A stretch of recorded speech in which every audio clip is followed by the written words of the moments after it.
All right, welcome to episode 5 of the For My Dogs podcast. I got my dog Johnny here. What is up? We're on 5. That is crazy. I know. I feel like 5 is a big number. Right? As always, this is a podcast that exists to talk about what it's like to be a man in today's world and to highlight that we can't do it alone. We need each other. We're all in this fight together. And so, yeah, we've been on a journey of just talking about, our stories, sharing some of the things we've learned along the way.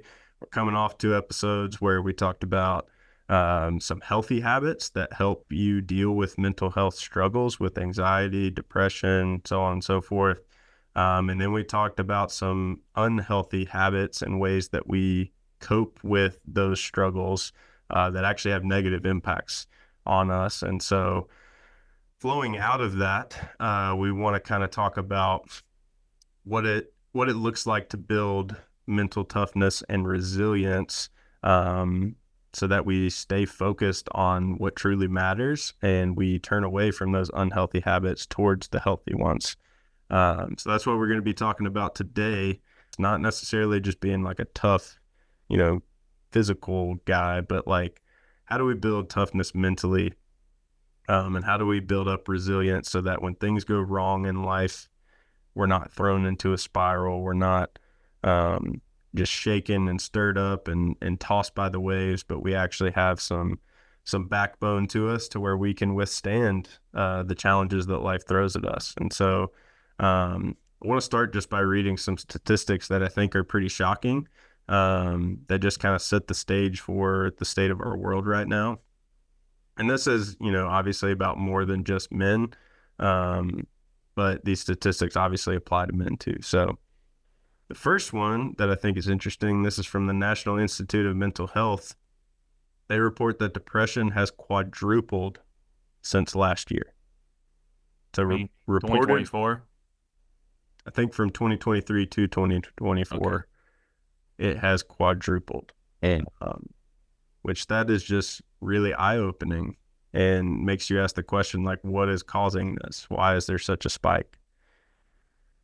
Another statistic for you, young people. So if depression has quadrupled, you may ask, like, all right, well, what demographic is accounting for that spike? So again, the National Institute of Mental Health reports that young people ages 18 through 25 have the highest rate of mental illness. So this would be Gen Z, and that's 29.4% of that age demographic report having some sort of mental illness.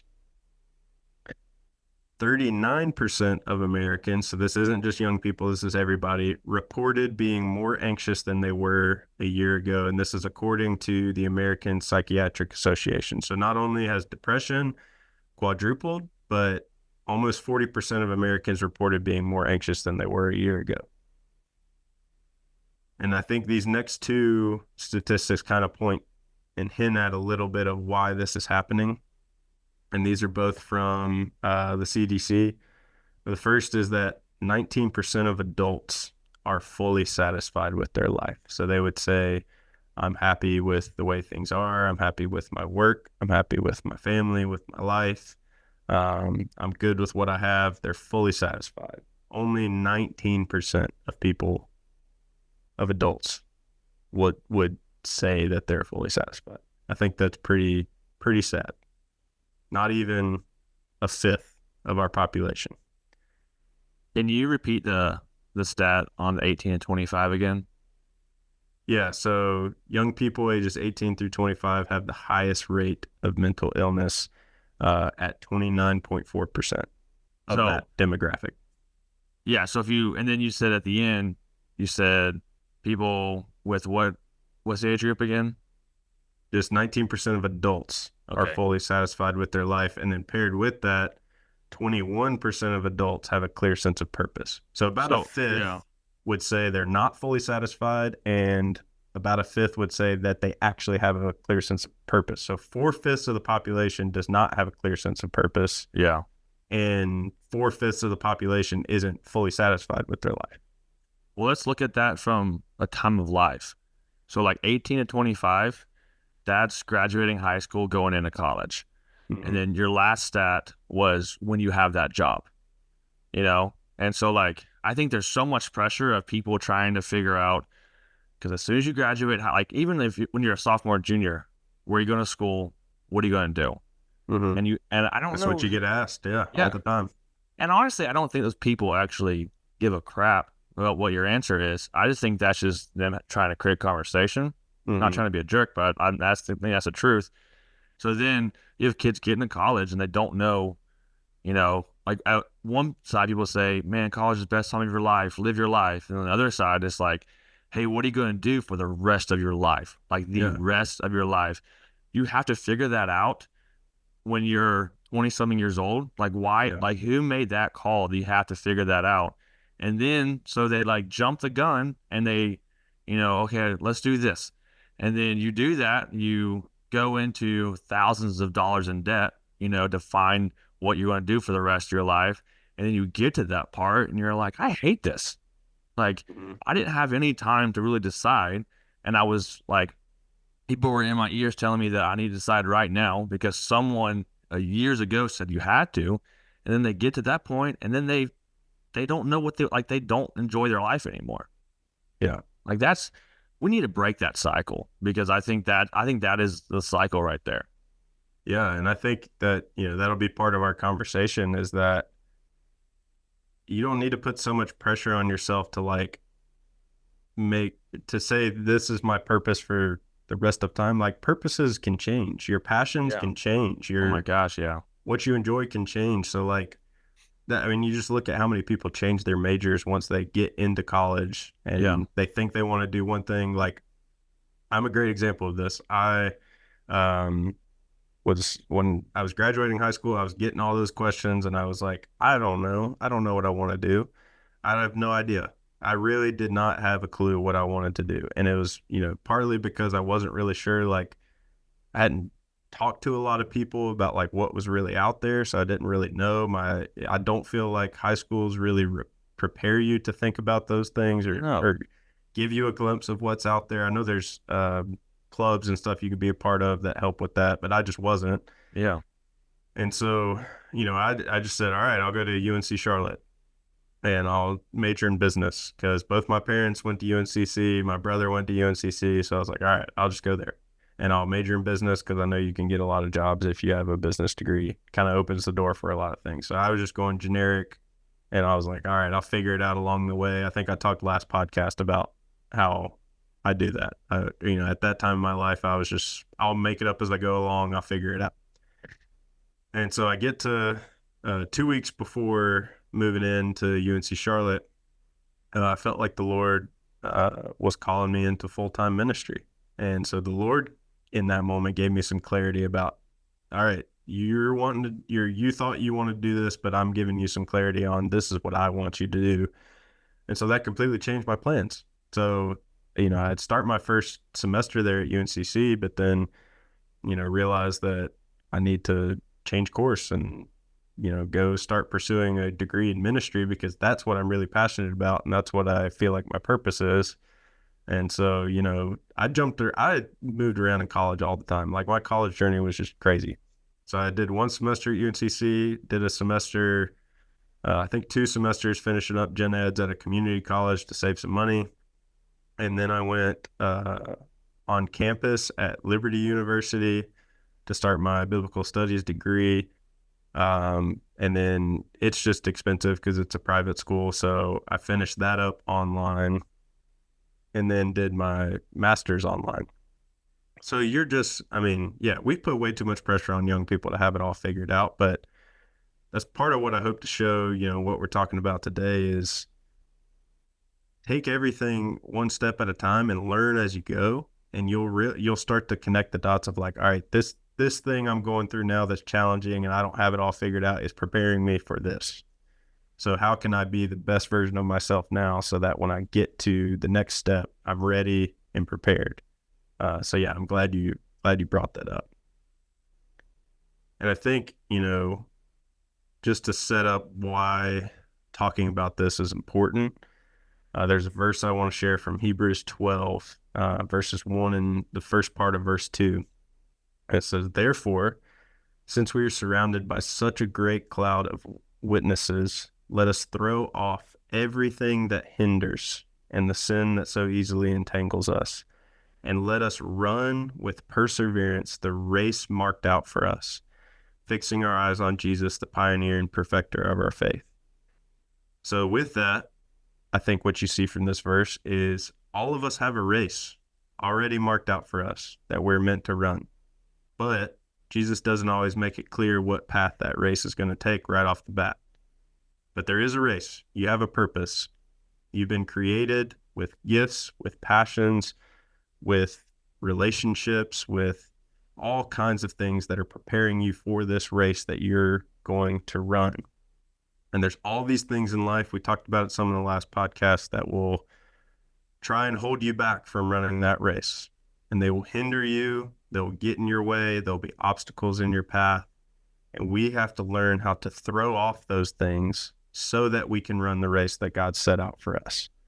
And so we can figure out what that race is and what the path is going to look like. And we do that all by fixing our eyes on Jesus. But there's other practical ways we throw all this stuff off as we look to Jesus and as we look at his example. And I think a good way to think about this, just using a kind of athlete analogy, is a running parachute. So if you've played sports or you've trained, you're familiar with these probably, but they just have like a belt and all these cords attached to the belt, and then there's a parachute in the back, and you put it on while you're running, while you're training, and it adds some drag, adds some resistance, and it helps build those muscles. And when you actually go to run the race and you don't have the parachute on, you'll run faster because of the drag and resistance that was created training from the parachute. And so all of us, if you think about this in terms of life, we all have running parachutes that are put on us, by other people, by ourselves. Just, we all have these running parachutes that we carry with us on a day-to-day basis. And it could be things like self-doubt, feeling like you're not good enough, fear, some of the things we've been talking about, anxiety, depression, anger, feelings of guilt. All of these can be running parachutes that are hindering us from running the race set before us, but they're also building that drag and resistance that's building us up and making us stronger for the race set before us. So they're not entirely bad as long as we view them in the proper way. And so one way I've come to think about this, and I'd love to hear your thoughts, Johnny, on just kind of this whole analogy, but I had always read this verse in Corinthians where Paul says we take every thought captive and make it obedient to Christ. And I was like, what on earth does that even mean? How do I do that? And what I've come to realize is that you can actually do that.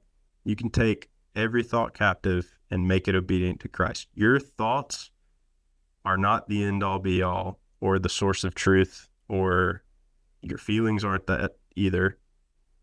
And the way you think dictates reality and impacts your results and impacts what's happening in your day to day. And once you realize that, and you realize that you have more control over what you're thinking than you think you do, that can be a really helpful life change. And it was for me. But yeah, Johnny, what do you think about the whole running parachutes concept? And I remember in high school, I didn't do a parachute, but we had like a tractor tire, and my dad made me, he got me like a harness and a chain, and I would just run in the yard with that tractor tire. Wasn't like a big one, but it was a big enough tire to where I could do that, so that when I do run, I go farther. Or baseball players do that with bats, put weights on it so that when they swing, they can like swing faster.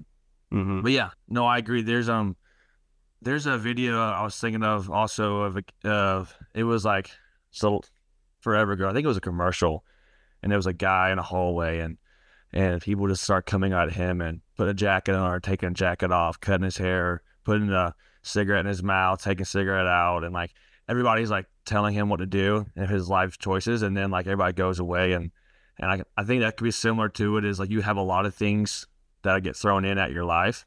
Mm-hmm. But at the end of the day, you either need to take that, parachute off, you need to cut the strings, take the weight off, stop listening to voices, because at the end of the day, all those people won't be there when you lay your head on that pillow. It is your head on that pillow at night. And at the end of the day, it is your life and your decisions, and you have to think of yourself. I'm not saying be this like selfish person, but I think some of us are a generation of, we care way too much what people think, and we try to be people pleasers, even if we say that we're not. I think we are. If we Mm-hmm. actually like looked about it, like look inside of ourselves. And I think at the end of the day, you need to just say stop, because this is my life. I'm the one who is going to live it. Tucker and I can give you, even with us, we can give you all the advice you want, but at the end of the day, you have to take that, or you don't have to take that. And you have to take control of your own actions and your own mind, and like take captive of your thoughts, because it is your life at the end. Yeah. Stop trying to please people, because you're going to go nowhere with it. Mm-hmm. Yeah, and it's just helpful to understand how our brains actually work. And I was rewatching, or I periodically rewatch Ted Lasso just because it's such a great show. And Season four. yeah, there's going to be a season 4, which is big news. I know. We'll have a watch party for the Dogs podcast. Yeah, that'd be awesome. Oh man, you got your Waffle House mug? Dude, I wish I had something in Georgia. So I got my Waffle House mug, Brave shirt. So Yeah, you're repping. Yeah. But yeah, there's this one clip where Ted's talking to the team, and it's when he gives this famous, like, you got to believe and believe. And the point he's making is like, oftentimes and he says this, he says, we have so much junk floating through us that we get in our own way. But like, if we believe that we can move past that, and we think that we change our thinking to know that we can, and we start to move past some of the things that are holding us back and getting in our own way, you're truly capable of great things. And I think that's the point of, Paul saying what he said in Hebrews is like, you have Jesus, you have the author of the universe, in like his presence is with you, his spirit is with you, and you have a race that he's called you to run that's of dignified purpose for you. And we just have to learn how to get rid of what's hindering us from running that race. And we have him there with us to do that. But he's created our brains to work a particular way. And I think if you start to understand that, then you will start to not be held captive by your thoughts and your feelings. And you can take them captive and make them obedient to Christ, which I think is just such a helpful tool. So yeah, well, I want to pause real go quick. ahead. And with this whole, I love this whole race analogy. But with this is like, yeah, like you're right. You have the race.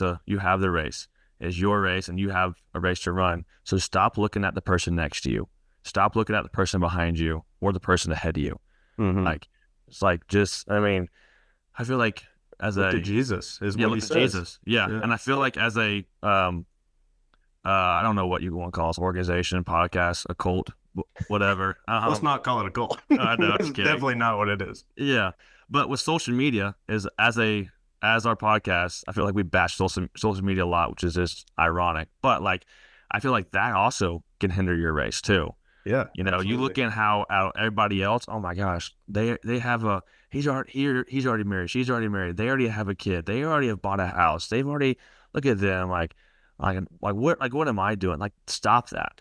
Mm-hmm. Like you are showing pity on yourself.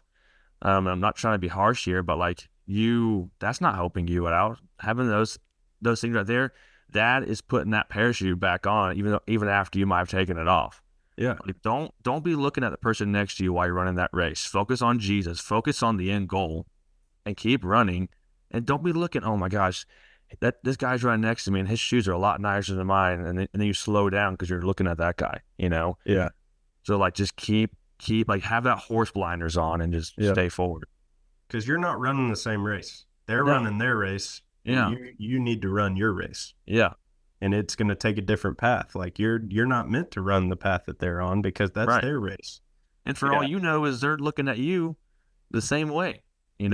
and y'all are Mm-hmm. both hindering each other. Yep. Absolutely. Yeah. And so, yeah, I'm glad you mentioned that. I think that's a good point to make. Um, but so how do we start to get past some of these running parachutes, to get past the things that hinder us? I think it all starts between the ears up top. It all starts mentally. And how do our minds work? If I tell you, Johnny, don't think of a blue tree, what are you thinking of? I'm thinking of a blue tree. Exactly. Exactly. So if we tell ourselves, oh, I need to not compare myself to others, what are we going to do? Oh, fair. You're going to Compare ourselves to others. Or if I say, I don't need to feel like I'm not good enough, we're probably going to think about the fact that we're not good enough. Right. And so the point I'm trying to make is our brains tend to focus on the negatives. And we've talked about this before, just biologically speaking, 80% of our thoughts are negative. And our brains kind of tune out the word don't or not. And so we just think about whatever that negative thought is, even if we tell ourselves not to. So the way to get past that is to focus on what you want instead.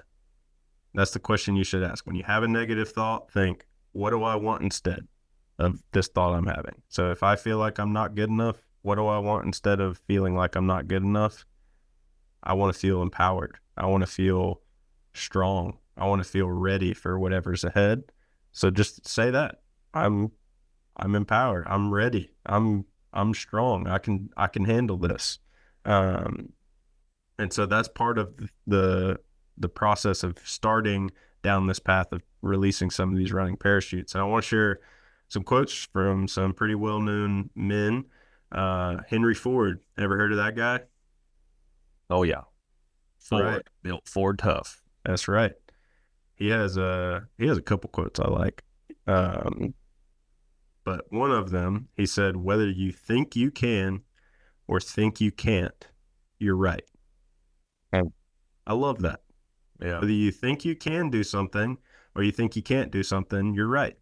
Because your thinking affects reality. You're You're thinking, focusing on that. right. That's Your good. thinking determines results. Michael Caine, popular actor. He was in the Batman movies with Christian Bale, which those are awesome. Wait, is Michael Caine, is he the butler? Yep. He's Okay. Alfred in the movie. Yep. Alfred. There we go. Uh-huh. He says, I have a policy. I never listen to anyone explain why they can't do something. He added that he didn't want to be convinced by them. He won't even listen to other people say they can't do something because he doesn't want to be convinced that he can't do something. So I think that's a pretty intense form of what we're talking about. But the gist is, when you look at how our brains actually work and what the latest neurologists and everything are talking about how we process information, all of us are every second are hit with about 40 million bits of information. And this is through, it's just the world we live in today. We're bombarded with social media, with notifications on our phone, with TV, with all the stuff going on around us. So about 40 million bits of information are coming at us every second. Oh. Our brain is only capable of focusing on 40 of that 40 million. So just think about that. You have 40 million bits of information coming at you. Your brain is only capable of processing 40. So what does that mean? That means we have to learn how to train our brains to focus on the 40 bits that we want to focus on. Because we're going to be hit by 40 million and they could be negative or positive. So we need to train our brains to take every thought captive and focus on the 40 bits that we want to focus on. And this is also crucial when you're talking about interacting with other people, whether it's with your friends or with strangers. There's 40 million bits of information about that person coming at you, but your brain can only process 40. So there's a lot of times we like to make assumptions or judgments about people with very limited information about them. And so it's helpful just to take a step back and say, I'm only seeing 40 bits. I don't know what else this person has going on. I don't know what their backstory is. So let me show them some grace. That's just a side note. That's not really what we're talking about, but I just think that's helpful. So there's 6 things we do with our mind, or ways that we process information. You have visual, so through pictures, you seeing things; auditory, through sounds; kinesthetic, through like feeling, grasping, touching things; olfactory, which is your smells; gustatory, which is tasting things; and then auditory digital, which is your self-talk, what's going on inside your brain. So if you're receiving, all this information coming at you through one of those 6 senses, your focus is there. It'll impact your behavior, whether you're happy based on what information you're receiving, or whether you're angry. And then that will affect your results, whether you achieve your goals or not. So we have to learn how to control what's going on in our brain. And I talked about this in one of the first few episodes, but Inside Out 2, great movie. At the end of it, the whole point they make with anxiety is all of the emotions in the movie, the characters, they come to this place where they realize we don't get to decide who the girl that they're in her brain. If you've never seen Inside Out 2, this probably sounds crazy, but it shows these emotions. They're in this girl's brain. It's kind of taking you inside her mind to see what's going on.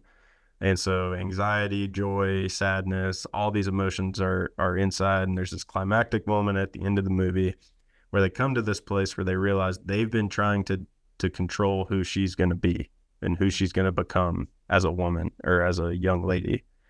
And they finally get to the place where they realize we aren't supposed to control who she becomes. So your thoughts, your emotions aren't meant to control who you are, and too often we let them control who we are and how we behave and how we act. Yeah. And so, talking about mental toughness and resilience, the first step in that is just recognizing your emotions and your thoughts don't control who you are or define who you are. Jesus does. And so, we started this podcast to talk about mental health, to bring awareness to it, to help guys feel freedom in talking about it. But we also don't want you to talk about it so much that it becomes your identity and you just say, I am an anxious person, or I am a depressed person. Like, that's not what defines you. And as a man, that's not what needs to define you. It's okay to not be okay and to talk about that with people that love you and care about you. It's not okay to stay there. We got to always be moving towards better. And so, that's kind of what this episode is all about. What's the first step you can take towards moving towards better, towards trying to work through some of these things? And I think a big step in that is learning how to control your thoughts and control your emotions a little bit better. And, And go ahead. Oh, go ahead. Sorry. What I was saying is, like, yeah, I mean, we obviously,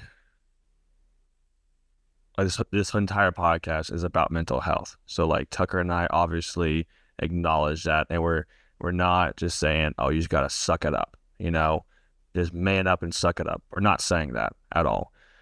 What we're saying is don't stay in that valley, is what Tucker was saying, right? Like, don't let it control you. Like the Spider-Man and Venom, I don't know if you've watched that movie, when Venom takes over, just kind of like a sponge, just takes over him, and this is who he is. Like, don't let anxiety and depression do that. And I know it's a lot easier said than done to just say, absolutely. Don't let that happen. Like, where we say, oh yeah, you know what? Like it's not like a light switch. Oh, sorry. Thank you for telling me that. Now I'm not going to be anxious anymore. Like, it's not that easy. We know it's not that easy. However, I think that we're saying is that, obviously when you're in that anxious stage, when you're in that depressed stage, or if you're in any other mental health, it's hard to see that during that time. But if you ever see a glimpse, or if you ever having a good day, try to get out of it that day. Reach out to somebody. Do your best to not let that define you. I know it's really hard to get out of that stage. We're not saying that is easy at all. But like take us as your hand, take us as the like the life savior thing, or whatever it's called, the float. Yeah. Words are getting hard right now. Um, as a ladder, whatever analogy you want to take, that we're trying to help you out right now, and start taking those small steps. You don't, if you're in a valley, you can't jump up to the top of the mountain. You're right. It's a journey. You got to start doing that. And so this is going to like take several steps, and all we're trying to do is just to start doing small steps to change your mindset. Yeah. You know, still use medication if needed, still seek out a counselor, still talk to a friend, right? Yeah.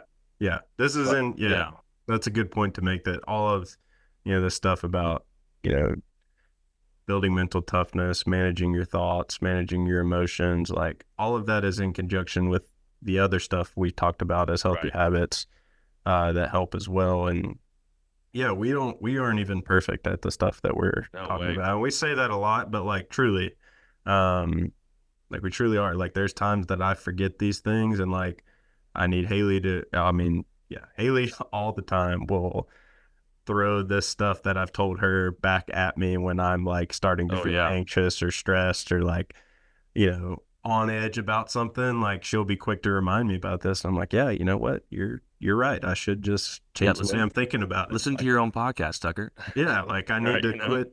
Yeah. Yes. Like sometimes she's just like, why are you being so negative about it? And I'm like, yeah, you know what? You're right. I'm Yeah. letting the negative thoughts win. And But we so need that can people be in our helpful. life like that who Yeah. are like, yes, there are times where you just need to sit with somebody and not say a word. But there are times it's in your life where you need someone to be like, hey, like, let's start this process. Because again, this is a process. This is a marathon, not a sprint, right? Like, this is going to take a while. And you need people in your life that, like a true friend in your life that's going to keep pushing you, I mean, and maybe that's pushing you from behind when you don't want to move, but you need people in your life like that. And we said that from the very first episode, and I say it again now, is find somebody. And if you don't have that somebody, you can message us on Instagram or TikTok. We'll have the email in the description, for my dogs 24 at gmail.com. Reach out to us. We can maybe help you on that first step. Right. Yeah. But I want to go back to the whole mental thing is what you're focusing on, right? I like that quote can you repeat that quote from Harrison Ford? Henry Ford. Henry Ford. Harrison Ford is the Yeah. Han Solo. Another great actor. Right. Uh, Henry Ford. yeah, Henry Ford said uh, whether you think you can or think you can't, you're right. Like focusing on that, right? That is like, that is so true about like what you focus your mind on. Like I think I was heard a video, or like I saw a video. Man, I could not talk at all today. I saw a video. This isn't the first time. Yeah, oh, I know this is many times of a guy, and he was talking about someone who was trying to get sober, and he said, "I'm 15 days sober," and the guy goes, "Why are you counting?" And he goes, "Are you counting so that you can say that you made it X amount of days before you relapse again?" He was like, "Why are you focusing on the day? Like, start focusing on on the better version of you. Don't focus on the past of you, Hmm. right?" And so, like, if your goal is to not be anxious, if you're trying to get that out, don't say that sentence. Don't say my goal is not be anxious, because then you're going to Mm-hmm. like the whole blue tree is you're going Yeah. to be becoming more anxious. And my my favorite analogy with this, and I think I say that every pot. My favorite analogy for this section is with horses. Is my cousin used to tame wild horses, and he so like when you tame a wild horse, right? You got to put it in the ring or the fence in the area, Mm-hmm. right? But when it's in that area, you don't just leave it in there and then expect that when you open the gate the next time, it's going to be fine, right? No, because if you just leave it in the gate, and as soon as you open it, it's going to run free, right? It's gonna go back to being wild again. So like while it's in that fenced in area, you need to start taming it. You need to start training it and correcting it while it's in that area, and not just thinking that, okay, well, if I just have this locked away and if I just, just keep it here where it's at, it's going to fix itself, right? No, like you have to, like, for that horse, you have to train it, or else it'll never become the horse that you want it to be. And the same way with ourselves is we can't just say, I'm not going to be anxious. I'm not going to be depressed. I'm not going to do anything about it though. I'm just going to live my life how I've been living, but I'm not going to be depressed, because as soon as an anxious thought happens, as soon as a feeling happens, as soon as we get triggered by something, that gate's opening and we're going right back to that stage again. And so, like, these mental toughness things that you're saying is that we need to start training ourselves. We need to start doing something now about it while we can. I mean, Yeah. that's exactly what you're saying, right? Yeah. And to even build off of that analogy you shared, there was a church one time, and I can't remember where it was or what church it was, but they had a guy who tamed wild horses Oh, actually really? bring one to a church service and On start the stage? on stage and Hmm. start to do the process of taming this wild horse. And what you see is he actually has to like push on some pressure points and like honestly kind of bruise the horse a little bit and like Yep. make it really uncomfortable and like do things that we on the outside look at it and is like, oh, that's kind of like mean. Why would he do that to this horse? But then you see that that's actually what helps the horse become what the horse is supposed to be. Right. And they said all this to say like God will allow us to move through challenges and allow us to move difficult things because he knows it's making us into who we're meant to be. Mhm. And so in your life, if you let the challenges and difficult things you go through, if you start spiraling in your mind, just thinking that it's all negative and it's not working anything positive in your life, then what you're doing is you're becoming a victim. You're taking on a victim mentality. And I think that's the opposite of what we want to be as men. As men, we want to be empowered. We want to take ownership of things in our lives. And when you think about like victim versus ownership mentality, victims are they're at the effect of everything else rather than being at cause. So you have, cause versus effect. And in what we're talking about, being at cause is greater than being at effect. So meaning as a man, you want to have the mindset of I'm taking responsibility for everything that happens to me in life. I'm taking responsibility for it. And what that leads to is you'll see the results you want to see. Um, and you look at some of the most successful people in the world: Tom Brady, Kobe Bryant, Elon Musk. I mean, just like wildly successful people all have these like mental toughness coaches in their life that help them learn how to manage their thoughts and their emotions better. And what they're doing is they're taking ownership and saying, and you also look at those successful people, they've all gone through something really challenging. Michael Jordan got cut from his, JV or middle school basketball team. Tom Brady was the 6th round draft pick before he became a 7-time Super Bowl champion. Uh, all of these people have experienced hardship and challenge before they become the successes that they were. And it's because they were able to take ownership and they were more concerned about the results rather than giving reasons for why they couldn't do what they wanted to do.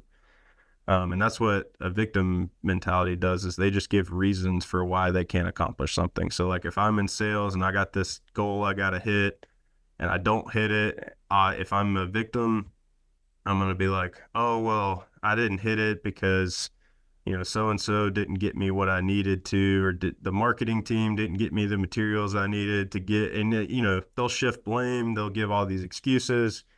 That's not what we want to do as men. Instead, we Right. want to take ownership and be like, you know what? Yeah, I didn't hit that goal. And I think it's because I didn't manage my time well. I didn't, hone in on my skills and do better on the sales calls. We want to take ownership and say, here's what I know I did wrong. Here's what I know I can do better moving forward. And that's true empowerment is when you take ownership. And the reality is stuff happens in life, right? Like you're going to run into things that are that you're not technically at cause of, that aren't your fault, that happen to you, that can be really terrible and can cause trauma and can cause extreme hardship in your life. And what I'm not saying is that you have to just take responsibility for when other people do terrible things to you.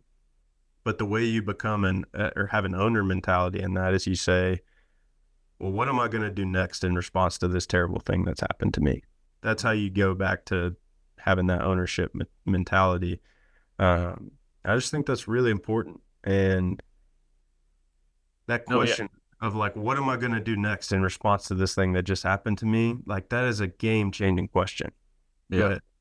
No, yeah. I mean, I think there's a difference between what am I going to do next and I can't believe that this is happening, right? Like that. I think that determines the difference between a boy and a man. Mm-hmm. And yeah, it's going to be hard. There's things that people are going through right now that Tucker and I can't even imagine. We've never Mm-hmm. gone through it, and I don't know what I would do in that scenario, right? Mm-hmm. But hopefully you're listening to this before that happens and you're able to start getting a foundation now, or maybe you're in the middle of it right now and man, I'm sorry you're going through that. Tucker and I are both very sorry you're going through that, and we want to be here for you and want to help you out if you're listening to this. And I promise you that there's light at that tunnel, right? There is, like, I'm gonna read a quote real quick that parallels with this, and it says that there's hope even when your brain tells you there isn't, Mm-hmm. right? And so, Yeah. being a victim mentality, it's going to be hard to get out of that. It's going to be, I mean, if you're having a lot going on, it's going to be hard to get out of that. And even with working out, like my coach says all the time, like your brain's going to give up before your body does. Mm-hmm. Like That's true. you are not going to, like, you can keep going. Your brain wants you to quit. That is the same in life too. Life might be tough right now.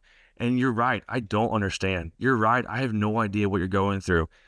But I know that there is light at the end of the tunnel. I know that you might want to quit right now, but I know that your brain is at that point, but I know that there was way more for your life than where you're at right now. So I may not understand. Tucker and I may not understand what you're going through, but we do understand that there was way more to life. And we're trying to say, hey man, if you're not going to run, let me run behind you and let me push you forward into that direction, because I don't want you to stay here. Like the top of the mountains view is way better than the valley, Mm-hmm. right? I mean, that's what we're both saying right now. Yeah. Yeah. Absolutely. Absolutely. And I think, a big part of how do you start to take this ownership and have this mental toughness about you, and how do you start to move in this direction of like battling out of anxiety, out of depression, whatever it is you're going through, whatever your struggle is, how do you start to take steps to take off these running parachutes so you can run the race set before you?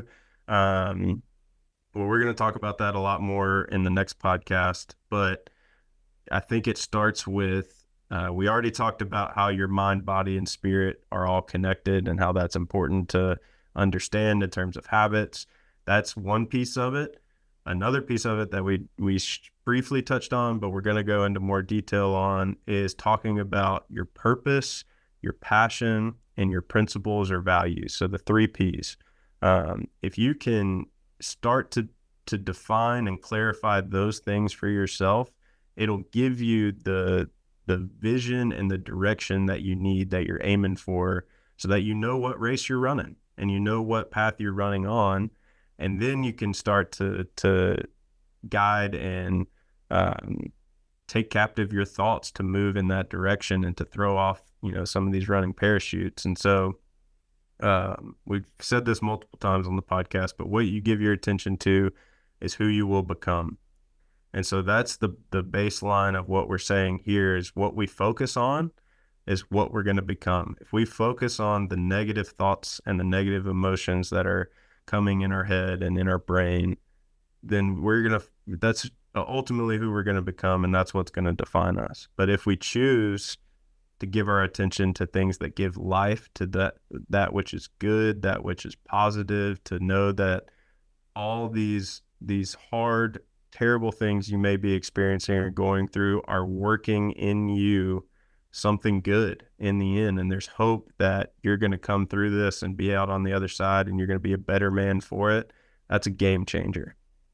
And so I want to share, just a few quotes from the book Ruthless Elimination of Hurry, which we've talked about. A guy in that book, Thomas Merton, once called the rush and pressure of a modern life a pervasive form of contemporary violence.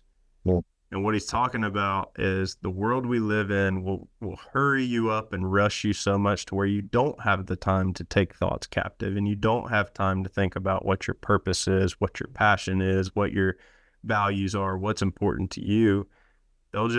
Our world will just hurry you to death and will not give you the space to think about it. And he calls it a form of contemporary violence. And I like that he uses that strong of language. Yeah. John Ortberg, another guy that's quoted in that book, he says, "For many of us, the great danger is not that we will renounce our faith. It is that we will become so distracted and rushed and preoccupied that we will settle for a mediocre version of it. We will just skim our lives instead of actually living them." I don't want to skim my life, Johnny. I don't know about you. I want to actually live it. Another quote from Dallas Willard, he says, "There's nothing else. Hurry is the great enemy of spiritual life in our day. You must ruthlessly eliminate hurry from your life." And I can't think of a manlier calling than to ruthlessly eliminate something from your life so that you can be the man that you're called to be, and so you can run the race before you.